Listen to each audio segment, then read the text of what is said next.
A homeless man crashes a billionaire's funeral, shouting that the woman inside the coffin isn't dead. Everyone thinks he's crazy until she suddenly breathes.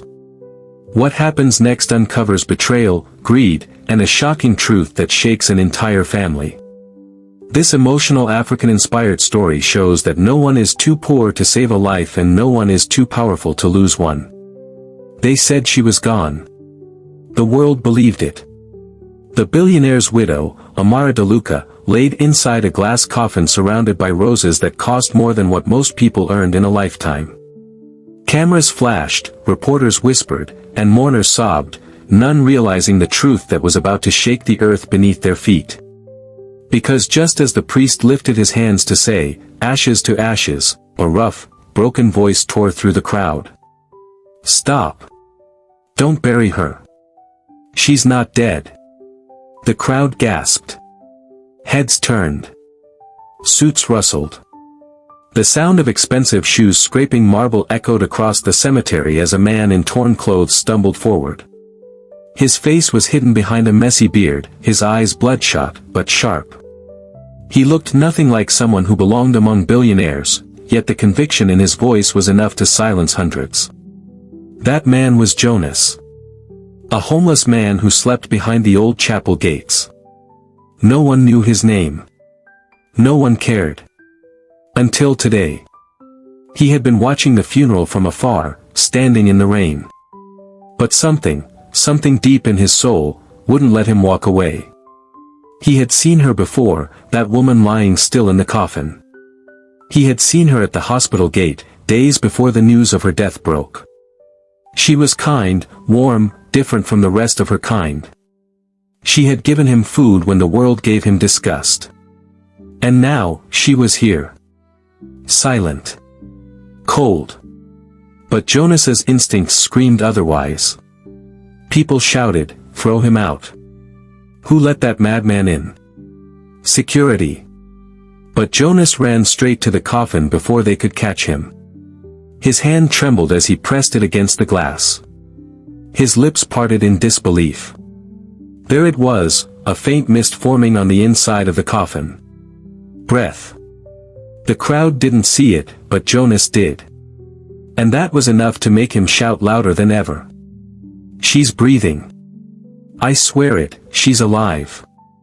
The billionaire's son, Ethan DeLuca, clenched his fists, his jaw tight. He was tired of pretenders. Tired of liars who came to feed off their pain. His eyes burned with anger as he shouted, "Get that lunatic out of here." But before anyone could move, Jonas slammed his hand on the coffin again and screamed, "Look! The glass, it's fogged. She's breathing." Then silence. Utter silence. Everyone leaned in. For a moment, it seemed like time froze. A soft gasp escaped an old nurse's lips. Then another person saw it too, the small, almost invisible, cloud of air that came and went. Whispers rippled through the crowd. "Oh my God, it can't be, she's alive." Jonas's knees buckled. Rain poured harder. He was shaking, not from fear, but from relief. "I told you," he whispered, voice breaking. "She saved me once. I couldn't let her go like this." That was when chaos began. People rushed to the coffin. Someone called the paramedics. Ethan's phone slipped from his hand as he stepped closer, his eyes filling with disbelief and tears. His mother, whom he had buried in his heart days ago, was alive. The moral of the moment hit like thunder: sometimes truth comes from the most unexpected mouths. And sometimes, the person the world rejects is the one sent to save it. As the rain drenched everyone, Jonas stood there, still, breathless, trembling. He had done his part. But deep inside, he knew this was only the beginning. Because saving her life might expose secrets far darker than death itself. And what Jonas didn't know, was that the moment she woke up, everything he thought he knew about kindness, power, and fate would shatter. Rain drenched the sky like a curse that refused to lift. Sirens wailed in the distance as the paramedics stormed through the cemetery, their boots splashing through puddles. The crowd had scattered into uneasy circles, whispering prayers and disbelief. Inside the glass coffin, Amara DeLuca's chest moved ever so faintly. Her lips quivered, her fingers twitched, like a soul fighting its way back to life. The billionaire's family stood frozen, unable to understand what they were witnessing.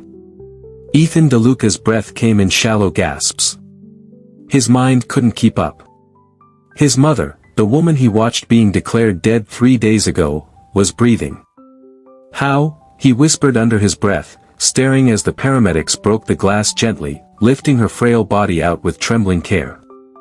Jonas, the homeless man who had stopped it all, stood back, soaked and shivering. The guards had wanted to drag him away, but now even they stood still, faces pale, hearts unsure. As the oxygen mask touched her face, Amara's chest rose deeper. Her eyelashes fluttered. The crowd gasped again. Then, a sound. A faint, broken whisper. Dan. That single word shattered everyone's heart. Ethan fell to his knees beside her stretcher, tears mixing with rain. Mom. Oh God, Mom. Jonas's eyes glistened, his lips parting slightly. For a man who'd lost everything, home, hope, dignity, this was a miracle he never thought he'd live to see. But behind that miracle, something felt off. Because when the lead doctor arrived, his expression wasn't relief, it was panic. Who authorized this burial? He barked, flipping through Amara's medical report. She wasn't dead. Her vitals were in a state of suspended consciousness. A rare condition, but someone must have known. The words hit hard. Someone must have known. Ethan's head shot up. What do you mean? The doctor didn't reply. Instead, he turned to the billionaire's lawyer standing nearby, eyes narrowing. The lawyer looked away, his jaw tightening. Jonas's instincts kicked in again. The air suddenly felt thick with secrets. He had seen enough in life to recognize guilt when it walked by. They lifted Amara into the ambulance, Ethan climbed in beside her, and as the doors slammed shut, Jonas was left behind, soaked, ignored, forgotten again. But as the ambulance lights vanished into the storm, a strange calm washed over him. Something deep told him his journey with this family wasn't over. He walked slowly to the edge of the cemetery, his bare feet splashing through mud. Behind him, whispers continued. People spoke about miracles, about faith, about the mysterious homeless man who saved the billionaire's wife. Some called him crazy. Others called him an angel. But Jonas didn't care for names. All he cared about was that she was alive. As night fell, Jonas found an old abandoned bus to shelter in. He sat there, dripping wet, clutching his torn blanket. For the first time in years, he smiled, softly, painfully. She's alive, he muttered to himself. I did something right. But destiny wasn't done. Because while Jonas drifted into a tired sleep, miles away in a hospital room, Amara's eyes slowly opened. Her vision blurred, her heart weak, her mind foggy. The first thing she whispered wasn't her son's name, it was, "They tried to kill me." The nurse froze. Her trembling hand gripped Amara's wrist.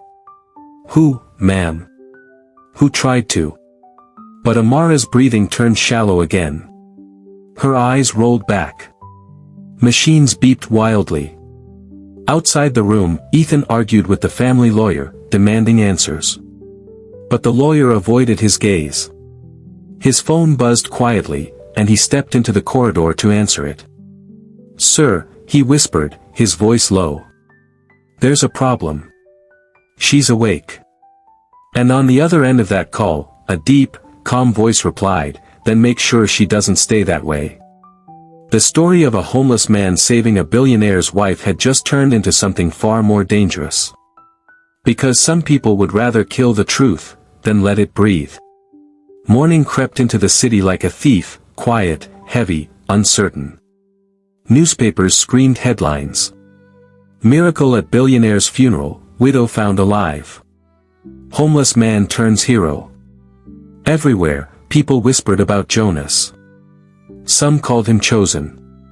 Some said he was just lucky. But none of them knew that while the world was calling it a miracle, the people behind Amara DeLuca's death were calling it a mistake. At the hospital, guards now surrounded Amara's ward. Her room smelled of antiseptic and secrets. Machines beeped steadily beside her bed, keeping her alive, but her mind drifted between darkness and light. Ethan sat beside her, holding her hand. His eyes were red from sleeplessness. "Who did this to you, Mom?" he whispered. "Who wanted you gone?" Her lips parted, but only a weak sigh escaped. The truth was still locked inside her, but the fear in her half-open eyes said enough. Downstairs, in the waiting area, Jonas sat awkwardly, his torn shirt replaced with a donated hospital gown. He didn't belong there, he knew it, but something in him refused to leave. He'd been invited by Ethan himself, who wanted to thank him properly. But Jonas wasn't looking for thanks. His spirit was restless. Something didn't feel right. He could see it, the unease in the nurses' faces, the way some men in black suits whispered near the elevator, the strange way they looked at him when they thought he wasn't watching. Ethan walked in, exhaustion heavy in his voice. "Jonas, I don't even know how to begin to thank you. You saved my mother's life. You'll never have to sleep on the streets again, I promise." Jonas forced a smile, shaking his head. "Sir, I didn't do it for reward. I did it 'cause she once helped me. Months ago, outside the hospital, she gave me food when nobody else would." His voice cracked slightly. "I just couldn't let them bury her." Ethan blinked. "She helped you?" Jonas nodded. "Said no good deed ever dies. Guess she was right." A sad silence fell between them, broken only by the sound of beeping monitors upstairs. But then, Jonas's eyes flicked to the reflection on the glass door behind Ethan. A man in a black suit watching them. No emotion. No blinking. Just staring. Jonas's body stiffened. He recognized that kind of stare. The same one he'd seen from debt collectors, from corrupt cops, from men paid to silence. "Ethan," Jonas murmured, his tone suddenly low. "You got enemies?" Ethan frowned. "What?" "I said," Jonas leaned forward, whispering. "You trust everyone around you?" Ethan hesitated. "What are you talking about?" Jonas's eyes shifted again, the man in the black suit was gone. He rose slowly. "Something ain't right here," he muttered. Meanwhile, upstairs, Amara began to stir again. Her heartbeat spiked. Her hands trembled. A nurse rushed to her side. "Mrs. DeLuca? Can you hear me?" Amara's lips trembled. "Don't trust them," she rasped weakly. They tried to end me." "Who?" the nurse asked, leaning closer. Amara's eyes opened wide with fear. "My own family." At that same moment, the lights in the hospital flickered. A sudden power surge. The heart monitor beeped violently. And down in the lobby, Jonas's instincts screamed again. Without knowing why, he ran toward the elevator, heart pounding. Something told him, Amara was in danger. The elevator doors opened just in time for him to see two men in suits stepping out of her ward, pretending to be hospital staff. Jonas's jaw tightened. His heartbeat thundered. Whoever they were, they weren't here to help. The miracle had saved her once. But now, the real battle was just beginning. Because the people who wanted her dead, had just realized she was awake.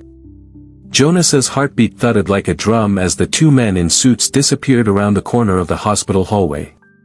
He didn't know who they were, but the way they moved, quiet, deliberate, watchful, told him everything. These weren't nurses. They weren't security. They were hunters. He followed, careful to keep his distance. The fluorescent lights above flickered softly, the hum of machines echoing through the corridor. His bare feet made no sound on the cold tiles. The men stopped near the emergency stairs. One pulled out a phone, speaking in a low voice. "She's awake," the man said. "We can't risk her talking. Tonight, it has to be done." Jonas froze. The words burned through him like acid. They were going to kill her, again. He took a step back, his breath shaky. His hands trembled as memories flashed, his own mother dying in a hospital because nobody cared enough to help. He had sworn never to interfere in the rich man's world again. But this wasn't about money. This was about life. Jonas turned and hurried back toward the ward, almost colliding with Ethan on the way. "Whoa! Jonas, what's wrong?" Jonas grabbed his arm tightly. "We need to move your mother, now." Ethan frowned. "What are you talking about?" "They're coming for her, Ethan. The same people who made her look dead in the first place." Ethan's eyes narrowed. "That's impossible. The hospital is full of security." Jonas shook his head. "Security can be bought. I seen the way they move. I heard them, Ethan. They said tonight." For a moment, Ethan stared, torn between disbelief and fear. Then something inside him snapped, he saw the truth in Jonas's eyes. "All right," Ethan said quickly, his voice trembling. "Help me get her out." They rushed toward the ward. Amara was awake now, sitting weakly on the bed, confusion written all over her pale face. "Mom," Ethan said, voice breaking, "we have to go. Right now." She tried to speak, but her voice was barely a whisper.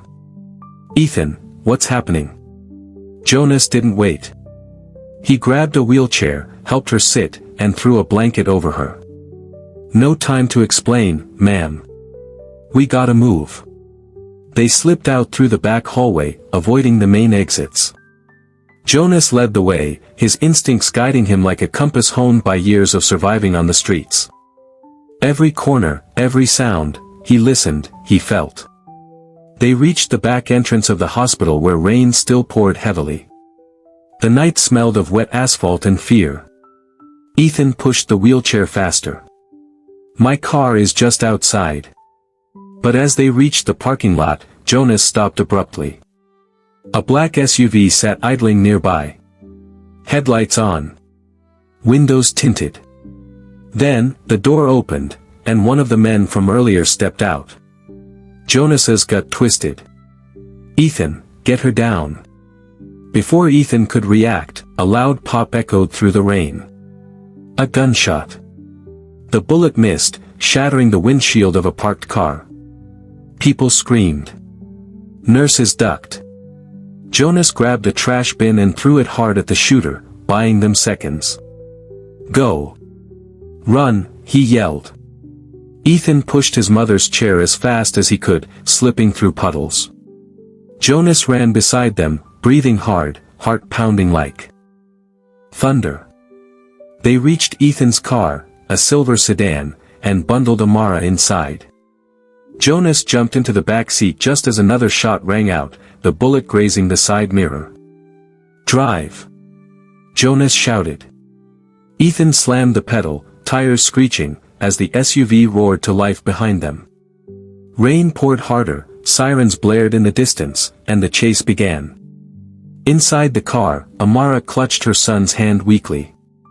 Her voice cracked, trembling with pain. "They're not stopping, because I know who did it," she whispered. Jonas looked at her through the rearview mirror, his chest tightening. "Who, ma'am?" Her eyes filled with tears. "Someone I trusted, someone inside my own house." And as lightning flashed across the road, Jonas realized this was no random act. This was a war built on greed, betrayal, and buried truth. The miracle that saved Amara's life had just unleashed the storm that could destroy them all. The rain poured harder, blurring the world into streaks of silver and shadow. Ethan's hands gripped the steering wheel, knuckles white. The wipers slapped back and forth furiously, but the SUV behind them didn't waver, it followed like a predator locked on its prey. Jonas's mind raced. His heart pounded so loud it drowned the engine's roar. "Turn left," he shouted. "Take the old bridge." Ethan swerved sharply, tires screeching on the wet road. The car skidded but caught grip again. Behind them, the SUV fishtailed, then steadied. They were still coming. Amara groaned softly from the back seat, clutching her chest. I can't breathe." Jonas twisted around, panic flashing in his eyes.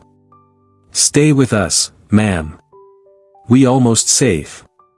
But Amara's trembling hand gripped his arm weakly. "Jonas, listen to me," she whispered. "I know who it was. The one who wanted me dead."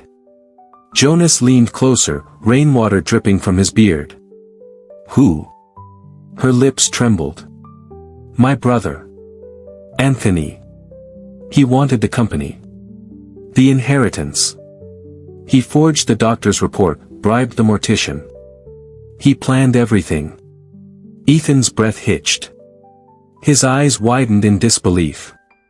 "Uncle Anthony?" Amara nodded slowly, tears mixing with rain. "He said it would look peaceful. A quiet death. No suspicion." Her voice broke. "He couldn't wait to bury me, while I was still breathing." Jonas felt rage burn deep inside him, but he stayed focused. "We'll get you safe first. Then we deal with him." Behind them, headlights flared, closer now. The SUV rammed the back of their car hard. Ethan lost control for a second, the car spinning before he slammed the brakes.